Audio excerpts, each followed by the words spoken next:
శకుంతలోపాఖ్యానం. దుష్యంతుడిని పెళ్లి చేసుకున్నాడు, శకుంతలని మర్చిపోయాడు. అప్పుడు మళ్ళీ దుష్యంతుడి ఆవిడ కాళ్ళకు కొడుకు కూడా పుట్టారు, అతనే భరతుడు. తీసుకుని వెళ్ళారు, సభలో కూర్చోబెట్టి నేను ఎరగని నువ్వెవరో వచ్చాడు పరిచయం చేసేది. ఇదిగో నీ భార్యని నువ్వు వదిలేసి వచ్చేసావు, మరి మేము తీసుకొచ్చామంటే నేను ఎరగనన్నాడు అతను. అప్పుడు చెప్పింది మొట్టమొదట. అంటే ఏంటి దాని అర్థం ఏంటండి? నీకు తెలియాలి, నువ్వు అనుభవించాలి, శాస్త్రం తెలియాలి, అనుభవించాలి. అనుభవించకుండా అందరూ వింటున్నారు కదా అని చెప్పేస్తే ఏమని రాశారు?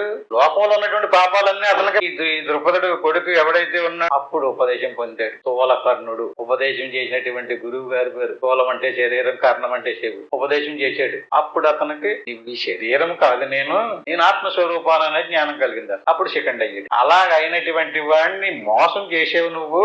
ముందు స్త్రీగా పుట్టి పురుషుడిగా నాటకం ఆడావు, తర్వాత పురుషుడు అయినప్పటికీ కూడా నువ్వు తెలిసినప్పటికీ కూడా నేను నీతో బాణాన్ని ఎక్కువ పెట్టినన్నాడు భీష్ముడు. అంటే ఆడిని శాస్త్రంలో అలాంటి వాడికి ఉపదేశం చేయడానికి కూడా అవకాశం ఇవ్వకూడదన్నారు.